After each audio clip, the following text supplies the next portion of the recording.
Mas os próprios, alguns Pokémons, né, tem uma lore, uma história por trás Isso. que de vez em quando é bem assustadora, Uma mano. problemática.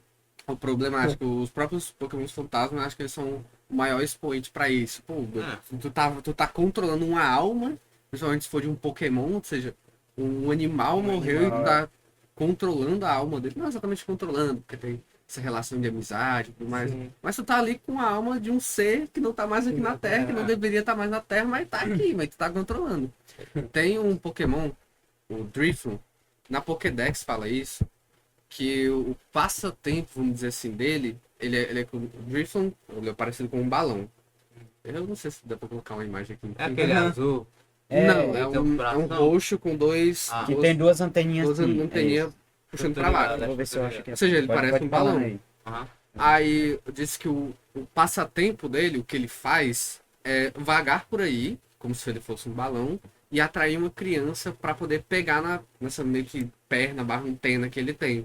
E quando a criança pega nessa antena barra, pronto, nesses mini tentáculos que ele tem, ele pega e voa por aí com a criança. Sequestra ela e dane-se. É, tem... Mas eles têm, tipo, dizendo Da mesmo. própria na Pokédex, Pokédex. do próprio Pokémon, da história do Pokémon.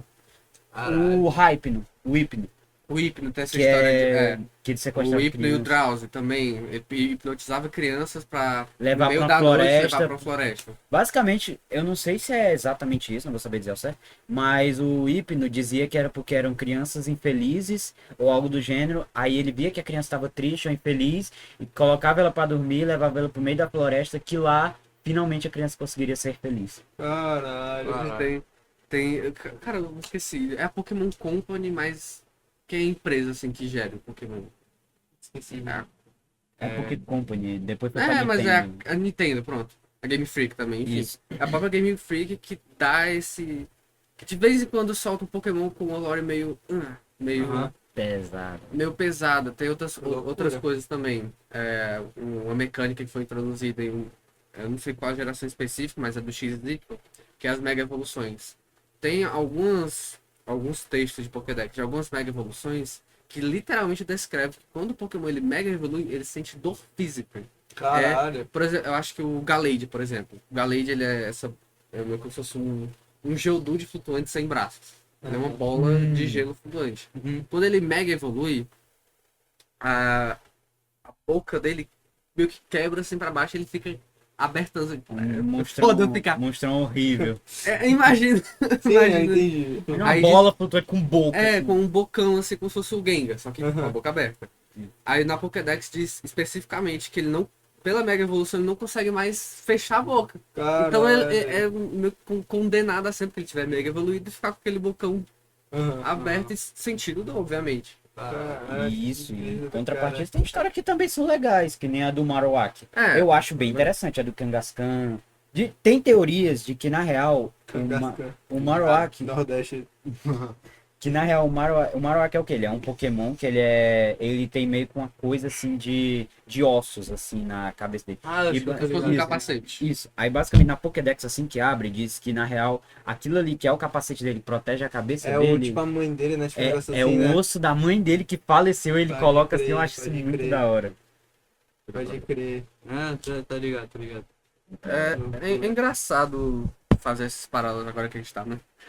De alguma forma a gente chegou em Pokémon, falando de Baleia creepypasta. azul, Bob Esponja e agora Pokémon.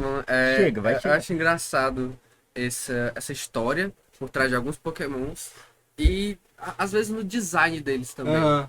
É o mais recente que eu tenho aqui na cabeça, fresco, é especificamente esqueci o nome dele. Teve preço na cabeça, especificamente esqueci o nome dele. Peraí. Vamos lá, voltando. Desse Pokémon chamado Decidueye. Uhum. No design original dele, eu mostro aqui, ou coisa do tipo. Se quiser mostrar, eu vou. Mostra lá. Eu boto na edição depois também, mas é porque, tipo assim, é bom tu detalhar, porque caso algum dia vá pro Spotify, não tem como mostrar Sim, imagem. sim. tá ligado? Pronto. Sim, sim. O Decidueye, a aparência dele é principalmente baseada num arqueiro. Aham.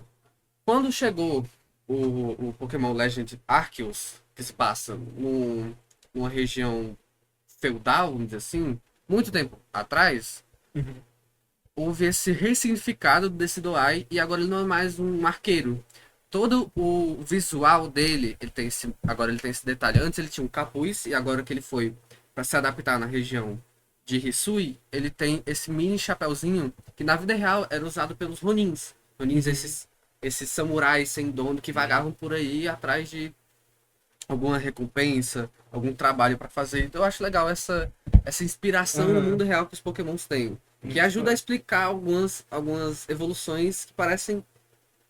Como é Sei que o lá. Magikarpa vira um Gyarados, bicho? Na A verdade, inspiração de onde é que vem, né? na verdade, é toda inspiração folclórica japonesa. Que existe o mito da carpa. A carpa, quando ela sobe. Todo um bagulho. Sim, é todo rolê. Que ela, quando ela consegue ter a força de vontade suficiente para subir uma cachoeira, ela evolui para um dragão. Então tem toda essa Caralho. essa Isso é lore, muito assim. da hora. Loucura, né? É doideira.